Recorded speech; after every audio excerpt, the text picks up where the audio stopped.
De la clase pasada comenzamos con elasticidad. Vimos la ley constitutiva que relacionaba los esfuerzos, el tensor de esfuerzo, ahí está, sigma y j, con el tensor de deformación, en donde se escribía en función de dos constantes de la M, o dos constantes independientes elásticas que son lambda y mu, que son las constantes de la M, y aquí aparecía el término del delta de Dirac o matriz de identidad. Aquí aparecía la dilatación volumétrica, que es la suma de la traza del tensor de deformación, o sea, sigma XX, sigma II, sigma ZZ. Y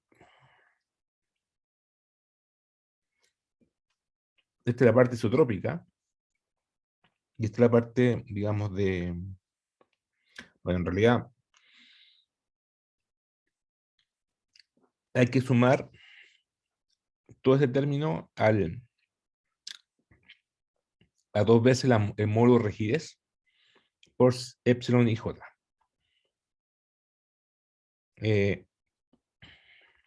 La componente de cisalle, este término es cero, porque hay distinto de j, es cero, y nos queda dos veces mu, por ejemplo, cisalle sigma xi, 2 mu por epsilon xi. Y para el caso normal, en donde i igual j igual x, nos queda lambda delta más 2 mu epsilon xx, etc.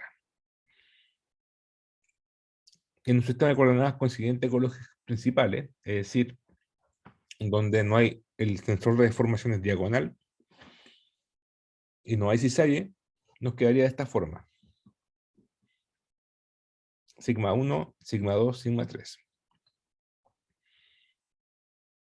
Ahora, si este sistema se puede resolver y despejar epsilon, nos quedaría así: epsilon 1, epsilon 2, epsilon 3, donde dijimos que un esfuerzo principal sigma produce una deformación sigma e en la misma dirección del esfuerzo.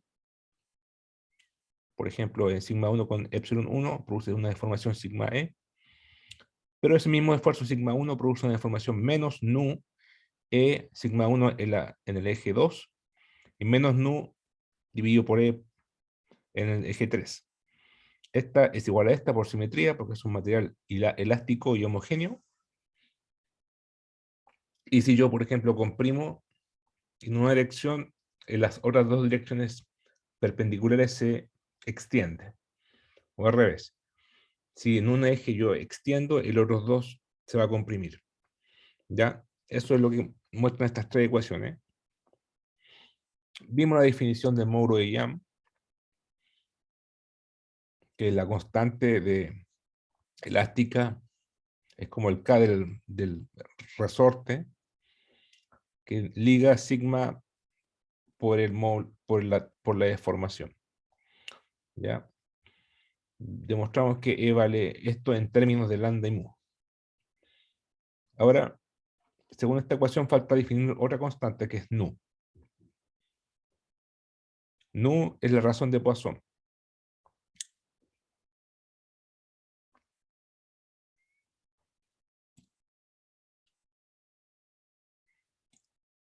¿Y qué es la razón de Poisson? Bueno, es la razón entre la deformación longitudinal en sentido perpendicular a la fuerza aplicada y la deformación longitudinal en la dirección de la fuerza aplicada. En otras palabras, si yo tengo un material, por ejemplo la línea sólida continua, y tengo el eje Y y el eje X. Si yo aquí deformo, no, comprimo, este material se va a comprimir ahí y se va a extender en el eje X y en el eje Y se va a comprimir. Entonces supongamos que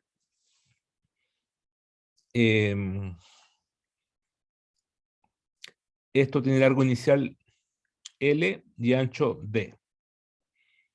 Si hago esta operación, esta compresión, se va a comprimir L más delta L, donde delta L es negativo, ¿cierto? Porque se comprimió. Y en el eje X va a pasar de D a D más delta D, donde hay que sumarle este delta D, está el delta D medios, delta D es delta D medios, aquí es delta L y delta L medios más delta L medios. Va a pasar de un largo total, o sea, largo inicial de D más delta D, donde en este caso delta D va a ser positivo. De ahí está la definición de nu. Nu es menos delta D sobre D dividido por delta L sobre L. ¿Por qué es menos? Porque si comprimo en uno, el otro se extiende, tiene siendo cambiado por el signo negativo de acá. Por eso tiene un signo menos, de modo que todo esto sea positivo. Ahora, delta D dividido por D, en el fondo, si esto es D, y esto es D más delta D, el largo final menos el largo inicial es delta D. Entonces, justamente esto es la definición de epsilon XX, que es la deformación en X. Eso es delta D dividido por D. Y delta L dividido por L, L sería todo este largo inicial, y el largo final sería eso que está en línea punteada, va a ser largo final menos largo inicial, sería delta L, dividido por L, y eso es justamente la definición de epsilon y I, o sea, deformación vertical. Entonces, en otras palabras, la razón de Poisson es cuánto se ancha, en este caso, cuánto se anchó, la variación del ancho versus la variación de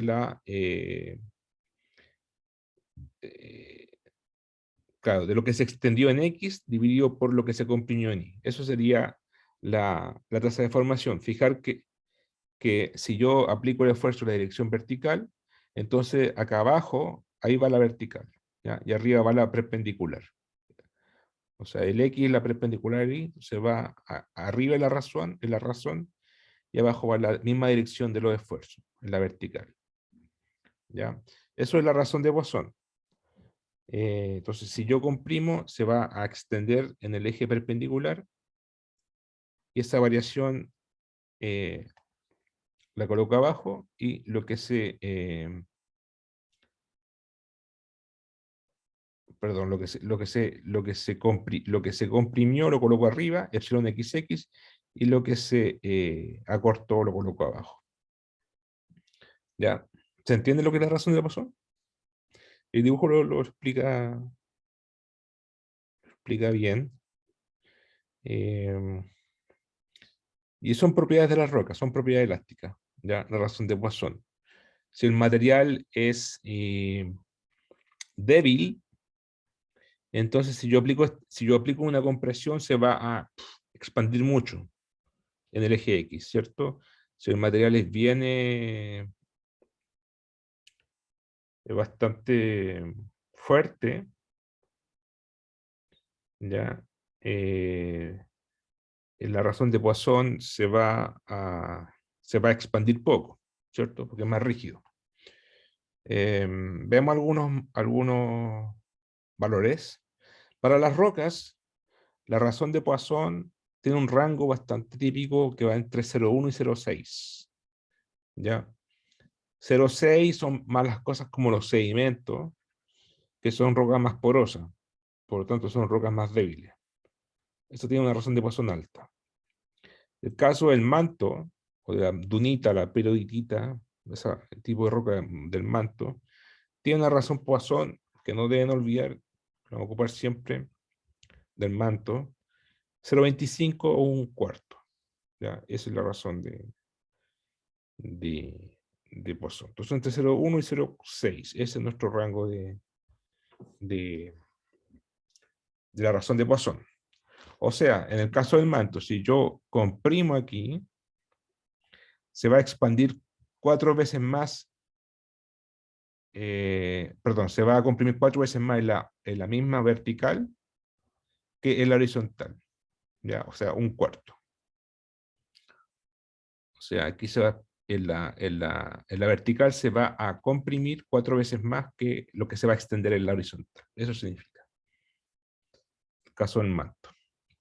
Bueno, hay razones de ecuaciones negativas, que no es de interés en geología, que son materiales como las esponjas que se dan en biología, ya, materiales raros, que en vez de, cuando yo comprimo, en vez de extenderse, se chupan, se hacen más angostos. Ya, eso son esponjas raras, eh, son curiosidades de la naturaleza, ¿no? ¿Ya? Curiosidades de la naturaleza, no es el caso de las rocas. Ya, ahora veamos, por ejemplo, hagamos un ejemplo. ¿Cuánto valdría la razón de Poisson de un material incompresible? Un material incompresible significa que no se puede comprimir ni extender. Entonces, eso significa que la dilatación volumétrica, delta, que es la suma de la traza, o sea, que es la traza del tensor de deformación, es cero. ¿Ya? Significa que en el fondo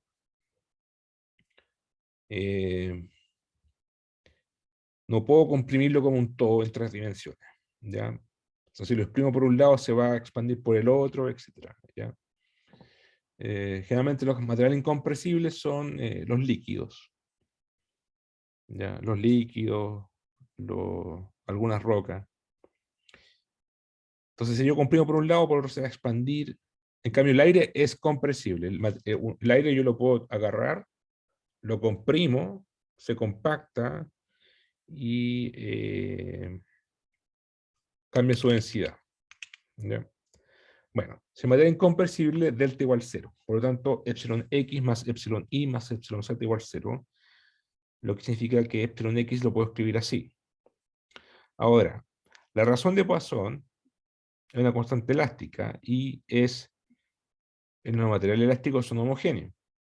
Entonces, si estamos en 3 dimensiones, yo aplico esto y después lo hago perpendicular, o sea, lo hago desde el eje Z, que iría perpendicular a la pizarra, tiene que ser lo mismo por simetría. Tiene que ser menos epsilon i a epsilon x, tiene que ser igual a menos epsilon z a epsilon x, porque el material es homogéneo y simétrico, elástico, ¿ya? No tiene una dirección preferencial. Todos tienen que ser iguales. O sea, aquí tenemos esta ecuación y esta otra. Bueno, si ustedes reemplazan acá, escriben epsilon i en función de nu y epsilon z en función de nu, lo reemplazan aquí, y aquí le va a dar claramente que vale epsilon x, epsilon x, lo pasan para el otro lado, factor de 1 menos 2 nu igual 0. O sea, para el caso de un material incompresible, nu vale 1/2. O sea, vale 0,5.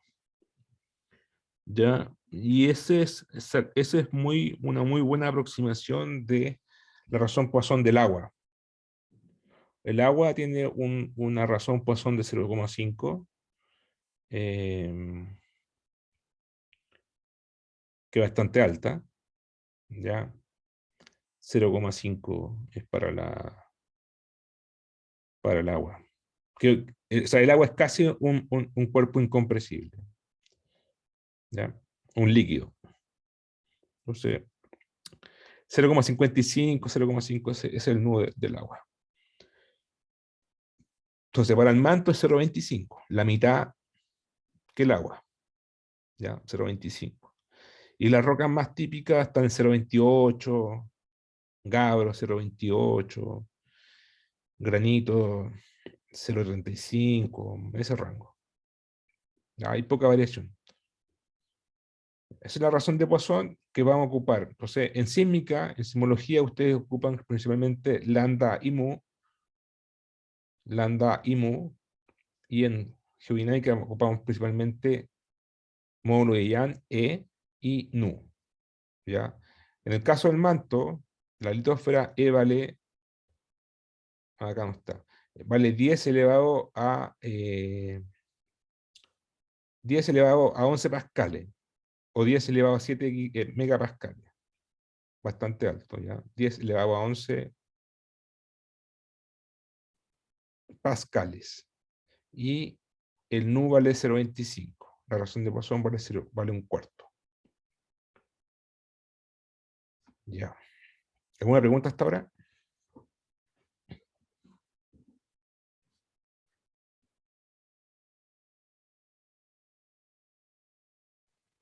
No, por mi parte. Veamos otra constante elástica, que es el módulo volumétrico y el módulo de compresibilidad. Bueno, que están relacionados entre sí, kappa y beta. ¿Qué es lo que es el módulo volumétrico? Bueno, si tenemos un material y lo metemos bajo presión, este material se va a comprimir, ¿ya? Se va a comprimir y, el módulo volumétrico se define como kappa.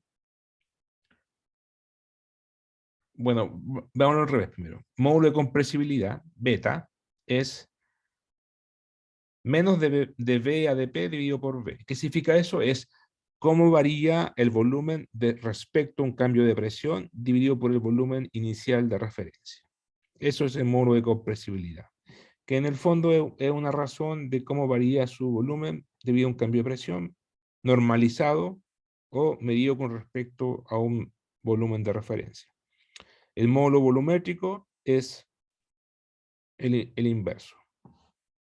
O al revés, beta es 1 sobre kappa, kappa es 1 sobre beta. Kappa es el módulo volumétrico y es cómo cambiar la presión por un cambio de volumen dividido por el cambio de volumen inicial. ¿Ya? Pero más fácil verlo para mí más fácil verlo con beta, es cómo varía el volumen del cuerpo debido a un cambio de presión medido a un volumen de referencia constante. Ahora, bueno, se denota el de V, de V a V, ¿cierto? Eso lo vimos en clase, es como la dilatación volumétrica, de V a dV. Ahí está. El de delta es el de V a V. Ya, se le denota así como de delta a dP. Es la dilatación volumétrica. Pero en realidad, bueno, es una notación nomás esto, ¿ya? Esto es la definición de módulo de compresibilidad. Entonces una pregunta sería, ¿cuánto vale beta o kappa? Da lo mismo. Si calculamos beta, calculamos kappa, son en inverso. ¿Cuánto valen eso en función del andium? ¿Ya? Sería un ejercicio de tensor de esfuerzo, por ejemplo. Entonces, ¿cuánto valdría beta en función de, o kappa en función de lambda y mu? Bueno, hay que usar la ley constitutiva, que es esta, ¿cierto? Ahí tengo esto para cualquier tensor de esfuerzos elástico, ¿ya? Esta relación. Para cualquier cuerpo elástico es el campo de esfuerzo. Entonces, podemos hacerlo para este ejercicio, en el cual tenemos un campo de presión isotrópico, ¿cierto? En todas partes se ejerce una presión P. Por lo tanto, ese campo de esfuerzo se puede escribir como menos P delta IJ, donde P es positivo. ¿Ya? Eso es isotrópico y eso vale sigma IJ. Pero a su vez, sigma IJ también es elástico, entonces vale todo esto que está acá. Todo esto. O esto. Ya, vamos a ocupar esta notación. Vale delta, o sea, lambda delta, delta Kronecker más 2 mu epsilon IJ. Entonces tenemos dos ecuaciones. Tenemos la de isotropía, ahí está, y la del, ley constitutiva elástica. Si lo aplicamos en I igual 1 y J igual 1, nos queda sigma 1, 1, lambda, epsilon 1, 1, más epsilon 2, 2, más epsilon 3, 3, más 2 mu, epsilon 1, 1. Y a su vez esto vale menos P, porque está sometido a un campo de presión P. Lo mismo para sigma 2, 2. Ahí está por la parte elástica, y ahí está por el menos P. El sigma 3, 3, menos P. Y el 2 mu 3, epsilon 3, 3 y lambda epsilon 1, 2, 3, 3. Notar que esto es la traza del tensor de deformación y es el delta, ¿ya? El delta Kronecker. O sea, el delta de dilatación volumétrica. Delta mayúscula. Entonces, esas tres ecuaciones yo las sumo y me queda menos 3p a la izquierda. Acá me queda 3 delta, o sea, 3 lambda delta.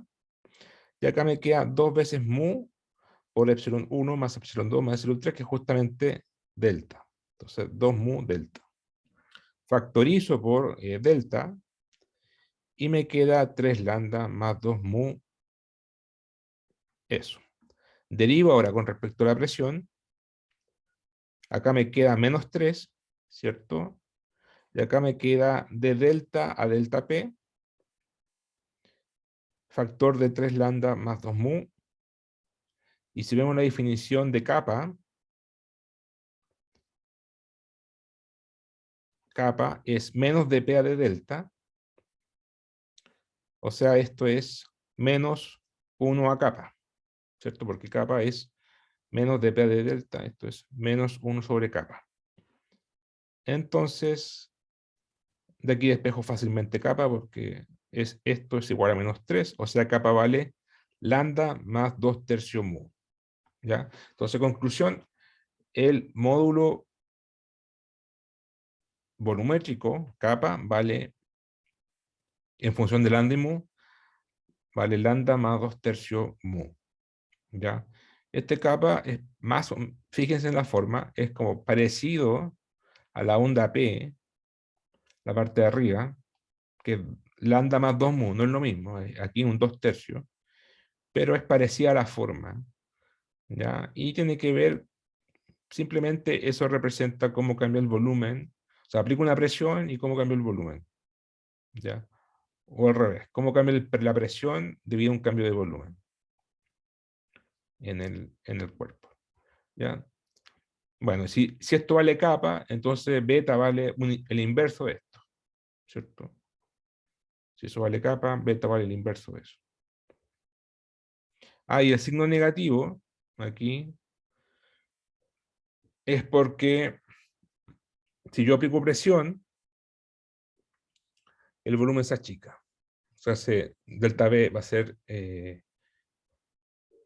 negativo. O sea, el volumen final va a ser menor que el volumen inicial. Por eso delta B es negativo. Entonces, con el signo menos, queda positivo. ¿Ya?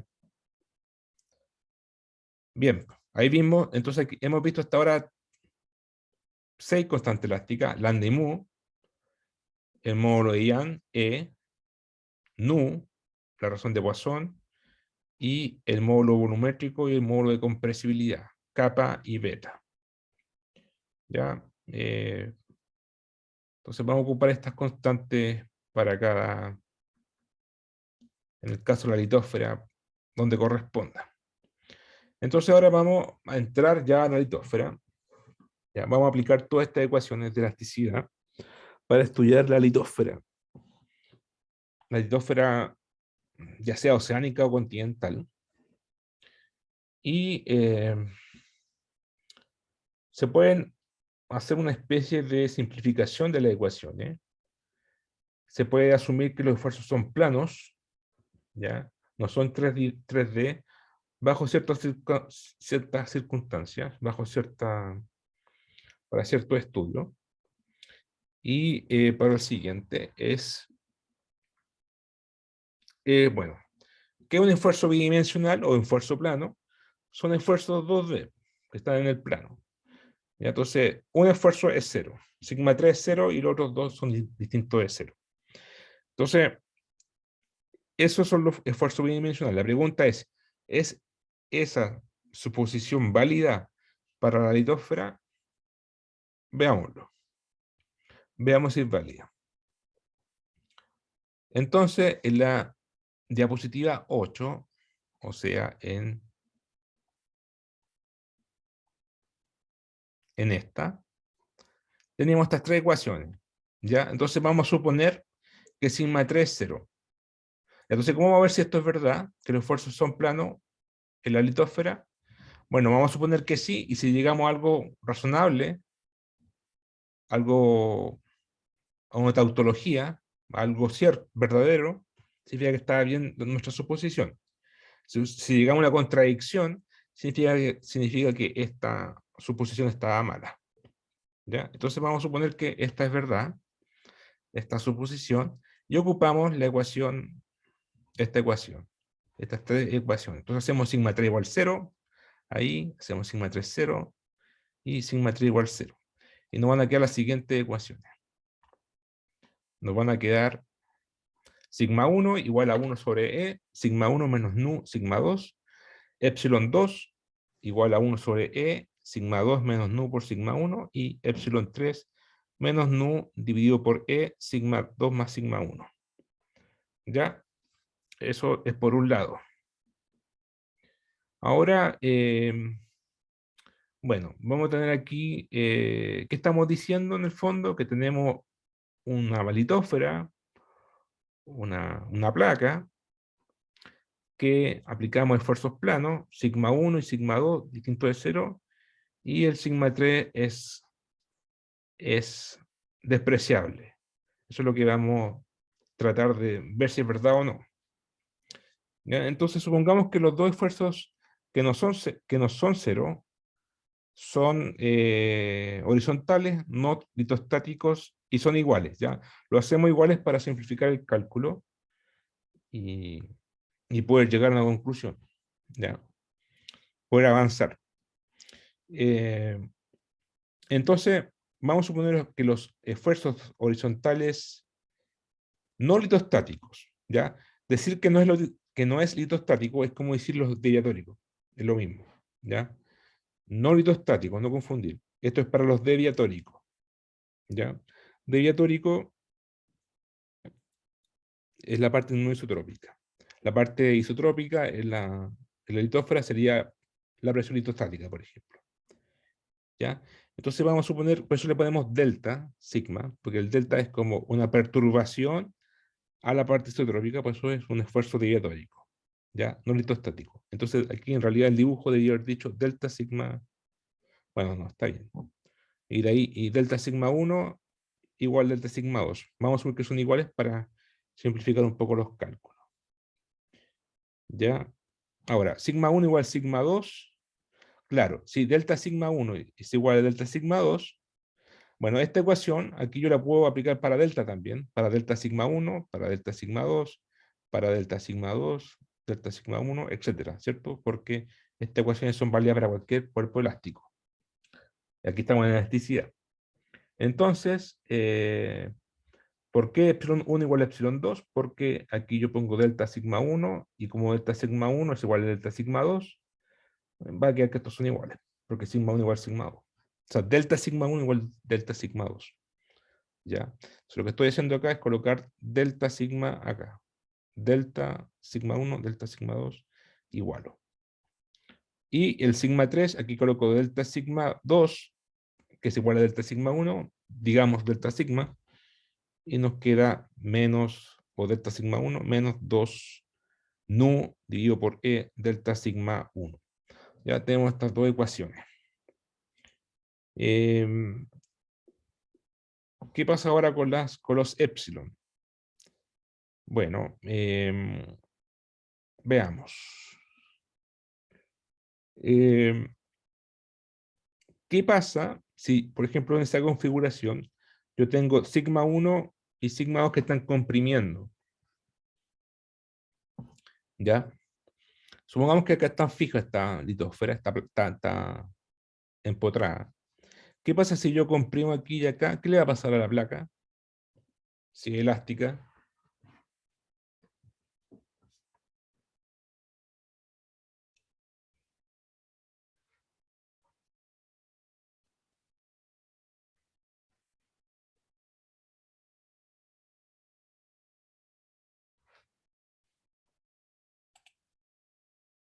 se deforma, se achica. Bueno, se comprime, ¿cierto? Se acorta, ¿cierto? O sea, se va a cortar. En esta dirección se va a cortar, vamos a hacerse más acá, y la dirección de acá también se va a cortar, y en la parte vertical, ¿qué le va a pasar? Se expande. ¿Ah? Se expande, ¿no? Hay mucha interferencia, no escucho. Se va Estoy en la U, profe, mm, a expandir. a expandir, ¿cierto? Se va a extender para arriba. ¿Ya? Se va a expandir para arriba. Entonces, si se expande verticalmente, ¿qué va a pasar? Se va a levantar una cantidad para arriba. ¿Ya? Entonces, eso digamos lo siguiente. Originalmente esto tiene una superficie A, de un área A, y un espesor H sub L, que L viene de litósfera, ¿ya? Entonces, espesor HL de litósfera. Entonces, la compresión produce un acortamiento en A, ¿cierto? Ese A se va a achicar, y el HL se va a expandir, ¿ya? Un delta, una cierta cantidad. Ahora, eso es lo que pasa con la variación de volumen. Eso es lo que pasa con la variación de volumen.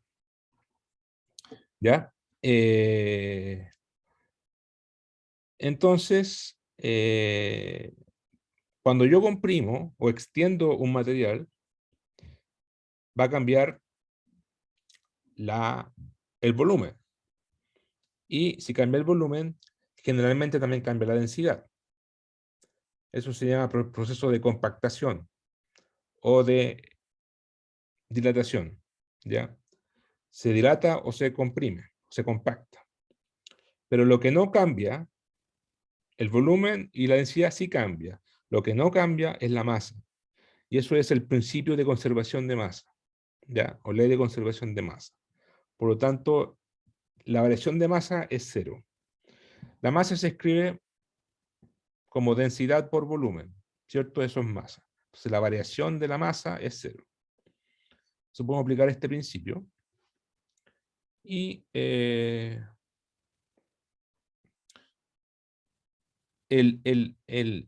haber ya como se dijo, se va a ver, al comprimir esta litósfera, esta placa, se va a expandir, se va a cortar en la vertical, en la horizontal, y se va a expandir en la vertical. Y lo que se levanta en la vertical, digamos que es una cosa que va a producir un delta sigma 3. ¿Por qué?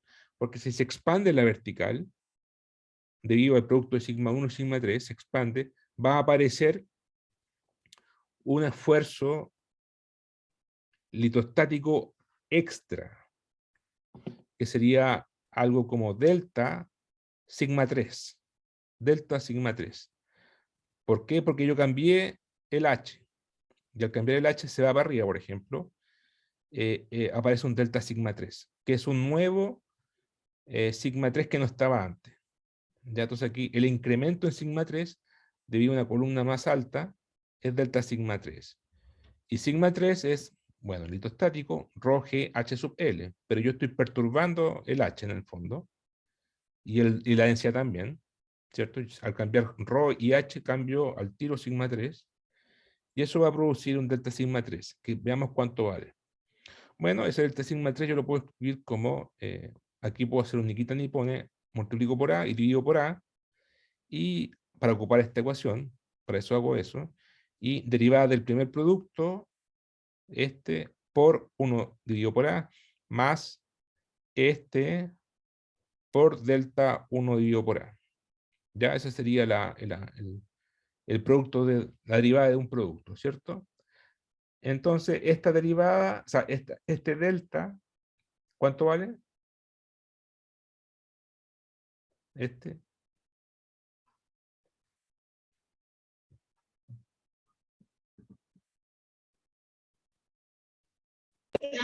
Cero. Cero, por la ecuación de conservación de masa. Entonces, este se va, pum, y nos queda este. Ahora, aquí nos queda A por delta 1 sobre A. Bueno, aplicamos el diferencial. Acá estoy reescribiendo. Ya, por conservación de masa, el primer término es nulo. Pum, 0. Y nos queda esto nomás, ¿cierto? Ahora aplico la diferencial de delta o diferencial a 1 sobre A, y eso es delta A dividido por A cuadrado, menos, ¿cierto? Esa es la derivada de una función 1 sobre X, ¿cierto? Es derivada delta A menos A cuadrado. Ya. Este A con este A cuadrado se va a una A y nos queda menos rho GHL delta A dividido por A. Factorizo por menos delta A a A. Ahora, ustedes saben esto, cuánto vale delta A dividido por A, menos. Lo vimos en la clase pasada, lo vimos para la dilatación volumétrica, y yo se les pregunté y ustedes me dijeron, eso vale epsilon X más epsilon Y. Ahí está, epsilon 1 más epsilon 2. Para el caso de una dimensión valía epsilon 1, para el caso de un volumen, cuando es menos delta B, a B es epsilon 1 más epsilon 2 más epsilon 3. ¿Ya? Pero podemos repasarlo. Menos delta A es lo mismo que decir menos área final menos área inicial dividido por área inicial. El área final va a ser A por 1 menos epsilon X por 1 menos epsilon Y. Aquí los epsilon son positivos. ¿Y por qué pongo un menos? Porque se comprime. Por eso. Porque se comprime. ¿Ya? Por eso un menos. Entonces nos queda esto. Ahora ustedes multiplican aquí. Bueno, las A se van. Multiplican aquí 1 por 1, 1 por menos I, 1 epsilon X y los productos cruzados.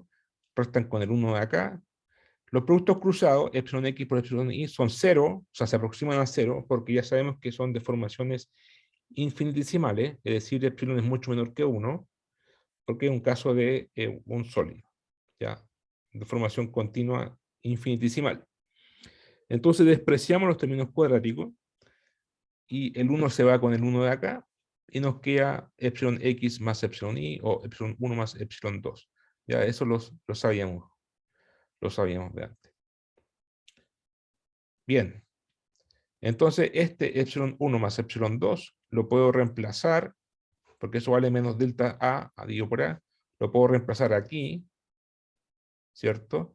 Entonces nos quedaría delta sigma 3 como rho GHL por epsilon 1 más epsilon 2. Pero epsilon 1 ya sé que vale esto, y epsilon 2 también.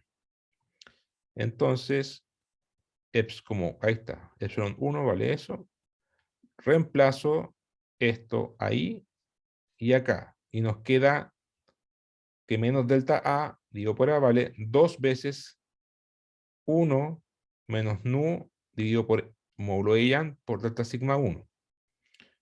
Ahora esto, que es menos delta A dividido por A, lo reemplazo acá, y nos queda una relación entre delta sigma 3 y delta sigma 1 por toda esta constante. ¿Ya? Entonces ahí finalmente lo que hicimos fue relacionar el esfuerzo dilatórico vertical nuevo con el esfuerzo dilatórico horizontal delta sigma 1. Eso es lo que estamos haciendo. Y si lo relacionamos, los podemos comparar. Y esa es la gracia. Entonces ahora comparemos estos dos esfuerzos. Por ejemplo, paso dividiendo delta sigma 1 por la izquierda, y nos queda la razón entre delta sigma 3 dividido por delta sigma 1, igual a toda esta constante. ¿Ya? Y aquí tengo que aplicar, para el caso de la litósfera, los valores numéricos. Para el caso del manto litosférico, el nu dijimos que vale 0,25. El módulo de Young vale 100 gigapascales. ¿Ya? 100 gigapascales, 1 giga son 10 elevado a ¿cuánto? A 9, ¿cierto? Entonces son como 10 elevado a 11 pascales. Ya, eso es un módulo de Young. La densidad es la litósfera, 3.000, un poquito más, ¿ya? 3.000 kilos por metro cúbico, quizá un poquito más, pero menos de 3.400.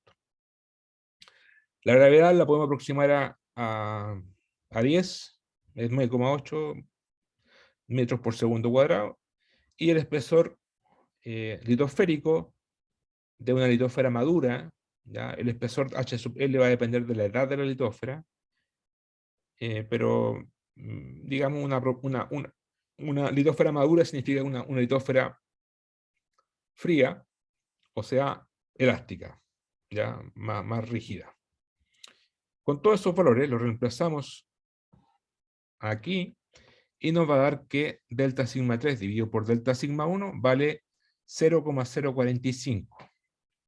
Es decir, el esfuerzo delta sigma 3 comparado con delta sigma 1 es solamente un 5% más o menos de delta sigma 1.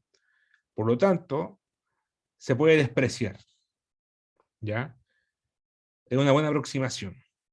Entonces, nuestra conclusión es que teníamos razón, despreciar sigma 3 y aproximar como esfuerzos planos es una buena aproximación para la litósfera. Y todo gracias a que el módulo de Young es terriblemente alto. Ahí está el valor que desequilibra todo, hace que esto sea chico, ¿ya? Entonces, como el módulo de Young es tan alto, significa que es súper rígida la litósfera y se puede aproximar, se puede trabajar con esfuerzos planos, ¿ya? Planos digamos, el contenido en la pizarra o en la pantalla.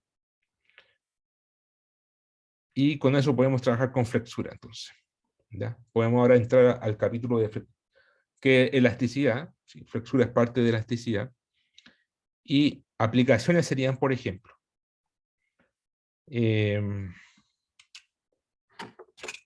varios ejemplos de flexura en geología o en geociencia. Tendríamos, por ejemplo, el caso de un monte submarino, ¿ya? Un monte submarino, o un monte continental también, es una carga sobre la litósfera. El peso del monte produce una especie de, o sea, si tengo la litósfera y se genera un volcán o un monte, una montaña, pensemos en un volcán, ya, por magmatismo se forma un volcán, y ese va a ser un peso, y ese peso sobre la litósfera que elástica se va a flectar, y se va a producir esta especie de flexura que es en teoría simétrico, pero en realidad no tiene por qué serlo. Va a depender de la distribución del volcán, ya puede ser cualquier cosa el volcán, no tiene por qué ser un cono perfecto, y se va a flectar en forma suave, continua, y esa flexura en este caso es una flexura hacia abajo, una deflexión, se puede calcular. Es una función, esto es una curva, ¿cierto? Es una curva que en función de X que se puede calcular, ¿ya? Se puede calcular con elasticidad. Esta es una aplicación. Otra aplicación que vamos a ver es esta forma así como de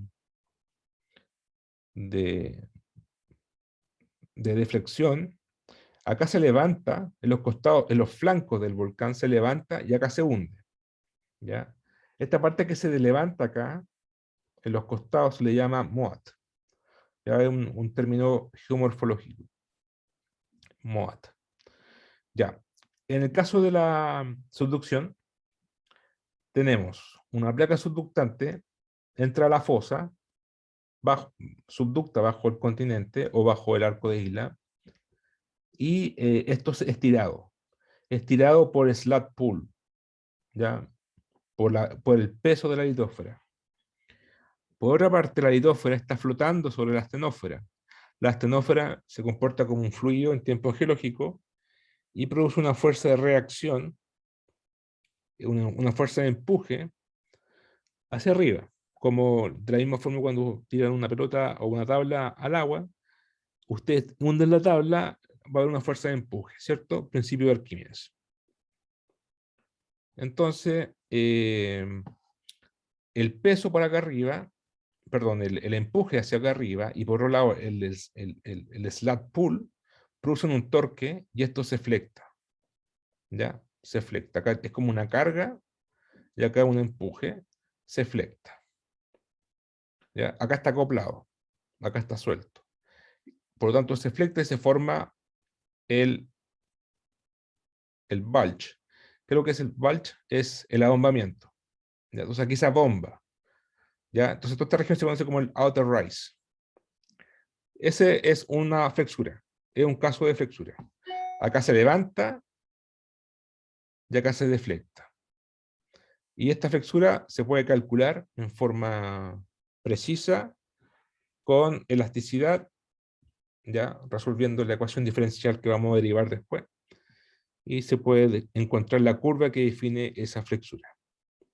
Otra aplicación es el folding o pliegues, plegamiento. Un pliegue tiene un estrato, una roca,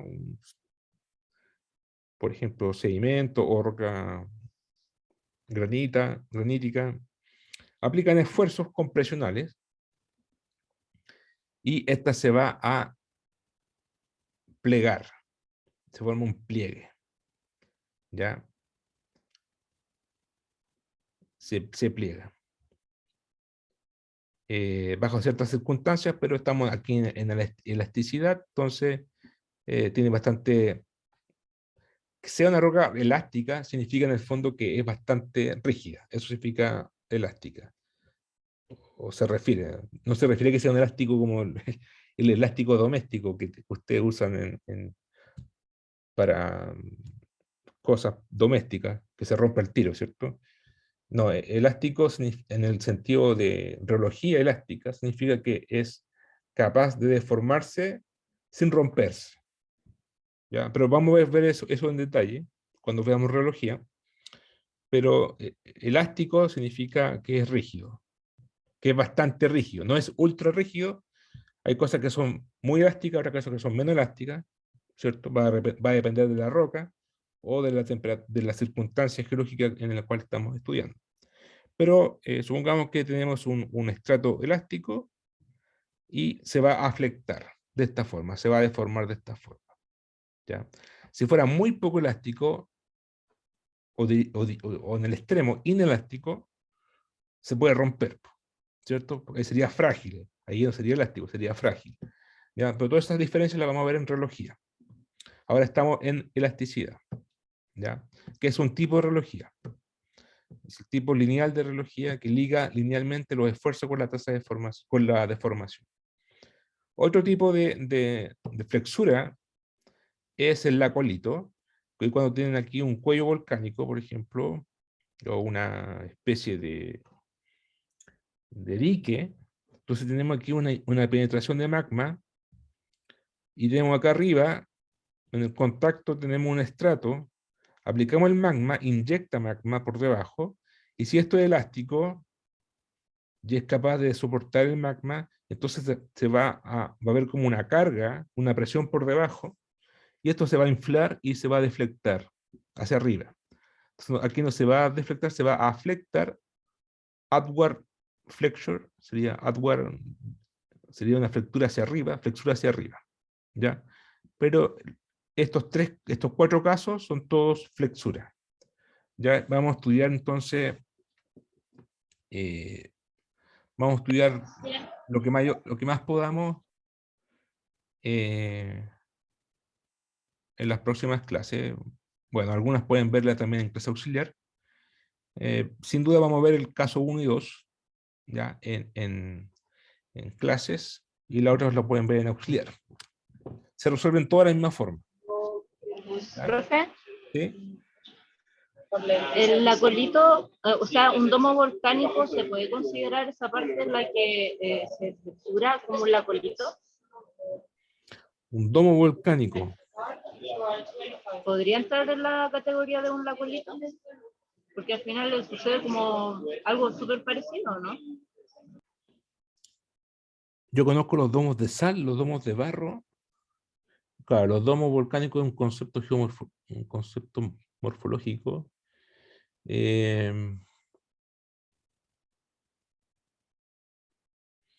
Yo creo que no, porque esa formación de un domo volcánico involucra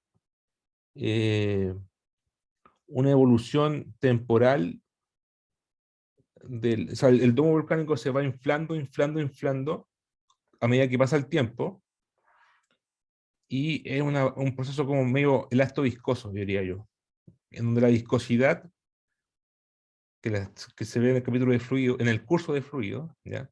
La viscosidad ahí juega un rol en la formación del domo. En cambio, en elasticidad, eso lo vamos a ver después, pero se lo digo al tiro, elasticidad es una deformación instantánea, y que sea instantánea significa que no depende del tiempo, ya es atemporal, es pum. Igual que un resorte, usted aplica una deformación a un resorte, pum, se estira al tiro. No es que se va estirando de a poquitito en el tiempo, pasan los años, no. Al tiro se deflecta. Todas las cosas elásticas son atemporales, son instantáneas, ¿ya? Entonces aquí asumimos un estrato elástico, pum, se infla al tiro, ¿ya? Ahora, claro, en un domo volcánico yo me imagino que está el magma evolucionando en el tiempo y va creciendo, creciendo como una pluma. Los domos son como plumas en el fondo. Los domos son como plumas que son temporales, no son atemporales, no son instantáneas, y van creciendo en el tiempo. Entonces tienen una formación viscosa. Las cosas que son dependientes de la viscosidad son dependientes del tiempo. En elasticidad es atemporal, o sea, instantánea. Entonces habría que ver la formación del domo volcánico ahí. Pero yo creo que no es elástico, ¿ya? Gracias, profe. Debe ser bastante viscoso. Gracias. Ya. Entonces, bueno, para resolver todos estos problemas, hay que ocupar la ecuación de elasticidad de constitutiva, pero hay que derivar la ecuación de flexura. La ecuación de flexura se ve en los cursos de ingeniería civil, mecánica y de construcción, que es la ecuación de la viga, ¿ya? Que es una ecuación así, es una ecuación que, por ejemplo, tenemos aquí una viga elástica, tenemos dos puntos, por ejemplo, piensa en el eje X, el eje Y, tienen dos puntos empotrados, ¿ya? Pensemos que tiene un espesor H la viga, o este punto con este punto están distanciados por una distancia L, y está estático, y aplicamos una fuerza vertical B sub A hacia abajo, y acá está empotrado en los extremos, está empotrado. Entonces, ¿qué va a pasar? Se va a flectar. ¿Ya? Se va a flectar. Y esa línea punteada que se forma es una curva que se llama W, y esa es la flexura. ¿Ya? Entonces, aquí hay que hacer suma de torque, o sea, suma de fuerza igual 0, estático, ¿cierto? Segunda ley de Newton, y suma de torque igual 0, y se obtiene la ecuación de flexura. ¿Ya? Eso es lo que hay que hacer. ¿Qué son los B sub A? Son fuerzas lineales. Son de Newton sobre metro. Si ustedes multiplican toda esa fuerza vertical por un largo, se obtiene toda la fuerza total. Pero son fuerzas lineales que van en el eje perpendicular a la pantalla. El H, ya dijimos, es el espesor de la viga o placa. W es la deflexión o la flexura. Y SW, bueno, aquí está exagerado el dibujo para que se vea, pero el H es mucho menor que el largo de la placa o de la viga, y W es mucho menor que el largo de L. ¿Ya? Entonces, deflexión pequeña y placa delgada. Ahora, cuando yo hago esto, hay que recordar siempre que estamos en elasticidad. Esto es una viga elástica. Entonces, cuando yo flex, es cuando usted tiene una goma de borrar larga, la flectan con los dedos. ¿Qué va a pasar con la viga? Ustedes van a sentir que la viga quiere volver a su estado original. Eso es porque la fibra elástica de la goma quiere volver a su estado original y al hacer una deformación acá, a perturbar el estado normal de la viga, va a querer volver a su estado original. Y ahí aparecen los bending moments o torques de flexión, ¿ya? Que son, eso, son torques de flexión. O sea, es producido por la reacción de la viga a volver a su estado original que aparecen esos torques, ¿ya? El bending moment. Y ese torque de flexión es variable, ¿ya? Depende de X, este M depende de X. Ese es el torque de flexión. Ya no es el mismo torque que sienten acá que el que sienten acá o acá, ¿ya? El torque de flexión puede ser bastante intuitivo si ustedes lo ven de esta forma. ¿Dónde creen, si ustedes flectan una goma de borrar, dónde creen que van a sentir más fuerza de la viga o de la goma al volver a su estado original? ¿En las regiones de mayor curvatura o los extremos? ¿Dónde creen que va a haber más fuerza de la viga o de la goma de borrar?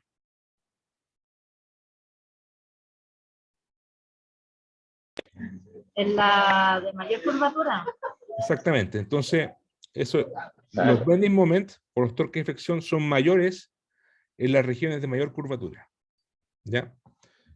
Vamos a ver también que la curvatura y la flexura están relacionadas. ¿Ya? Ahora, en el caso de ingeniería, se resuelve, esta es la ecuación que vamos a derivar, ¿ya? En realidad más complicada que esta, pero es de este tipo. Es una ecuación diferencial de cuarto orden, donde D es una constante elástica, y ahí está la derivada cuarta de la flexura, igual a Q de X, donde Q de X es una especie de carga externa. ¿Ya? Por ejemplo, aquí tengo una pared, está una viga empotrada, la flecto, esta se deforma, forma una flexura, ¿ya? Y no vamos a resolver este problema, porque esto es de ingeniería, ¿ya? Vamos a resolver la litósfera nosotros.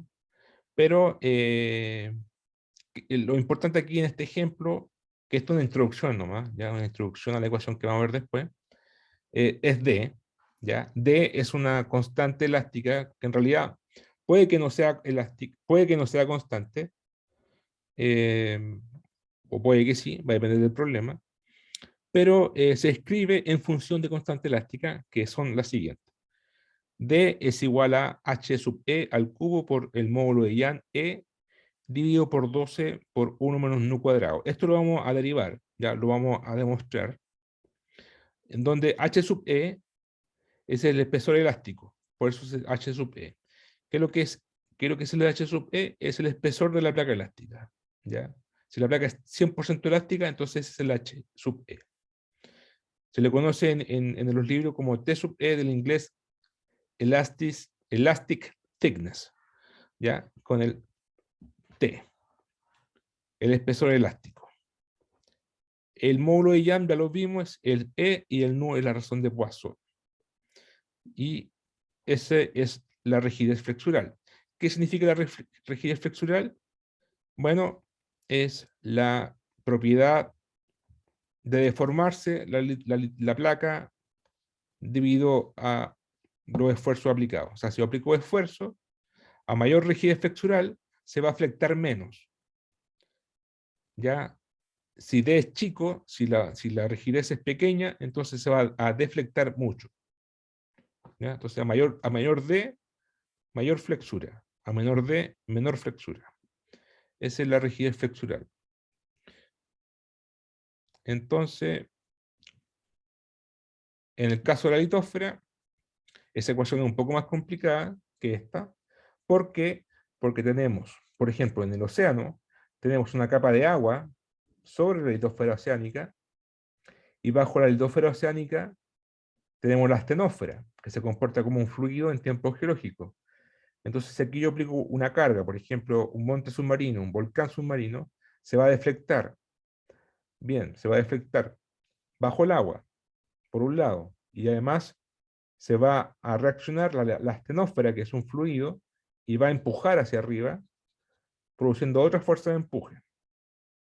¿Ya? Entonces ya aparece un término que se llama RDX, que es la fuerza de empuje dividido por el área, que también se conoce como fuerza restitutiva, por eso es de R, o buoyancy force, que es como fuerza de flotabilidad. ¿Ya? De flotabilidad sobre la astenósfera. Entonces, vamos a derivar, y vale esto, ¿ya? Vale R de X, el contraste de densidad entre el manto y el agua, G por la flexura, lo vamos a demostrar, ya estoy haciendo una introducción nomás, lo vamos a ver mañana esto. Y la ecuación que vamos a resolver finalmente, a la que vamos a llegar, es toda esta, que es parecida a esta, solamente que tiene dos términos más. Tiene el término de R de X, que es la fuerza restitutiva, y tiene el término de presión horizontal, porque puede haber una presión horizontal por los lados, P, que ahí está, es una fuerza horizontal por unidad de largo, por ejemplo, esfuerzos tectónicos, esfuerzos compresionales, tensionales, y esta es la ecuación que vamos a demostrar mañana, y esta es la que hay que resolver. La segunda derivada de W está asociada a la curvatura. Si ustedes recuerdan del curso de cálculo del segundo semestre, del primer año, el radio de curvatura es igual a menos 1 más la primera derivada de la función, cualquiera, al cuadrado, elevado a 3 medios, dividido por d segunda, o por la segunda derivada de la función. D segunda a dx segunda es la segunda derivada. ¿Ya? Acá tengo la primera derivada elevado al cuadrado. Ahora, dw a delta x es como epsilon x, ¿cierto? Es como una especie de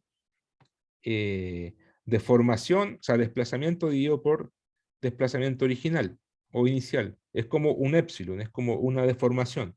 Al cuadrado, ya dijimos que estamos con deformación infinitesimal. Entonces al cuadrado esto va a ser pequeño, se puede despreciar. Entonces esto va a ser 0, se me queda 1 arriba, y el radio de curvatura es aproximadamente, para el caso de elástico, deformación infinitesimal, es menos 1 sobre la segunda derivada de la flexura. Por eso, aquí estamos diciendo que la segunda derivada de la flexura está asociada a radio de curvatura. ¿De qué forma? De esta forma. Ahora, el radio de curvatura, el inverso del radio de curvatura se conoce como curvatura. ¿Ya? Una curvatura es 1 sobre R. Eso es curvatura. Entonces, por ejemplo, si el radio es infinito, entonces la curvatura es 0. El caso de una recta, por ejemplo. En el caso de una recta, la curvatura es 0 y el radio de curvatura es infinito. Para trazar un círculo necesitan infinito espacio. ¿Ya? Entonces, conclusión, la segunda derivada de W es la curvatura. ¿Ya? O si quieren, es el inverso del radio de curvatura. ¿Ya? Pero todo esto lo vamos a repasar mañana cuando derivemos la ecuación esta, la ecuación de flexura. Esta es la ecuación de flexura que vamos a resolver en geodinámica. ¿Ya? Eso vamos a verlo mañana en la mañana. La clase mañana en la mañana. ¿Ya? Entonces voy a dejar la clase hasta acá. ¿Alguna pregunta? ¿Comentario?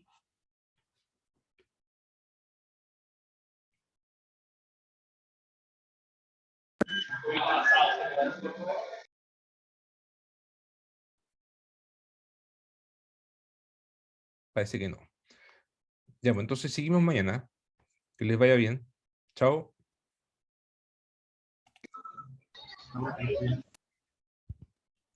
Chao, profe, gracias. Chao.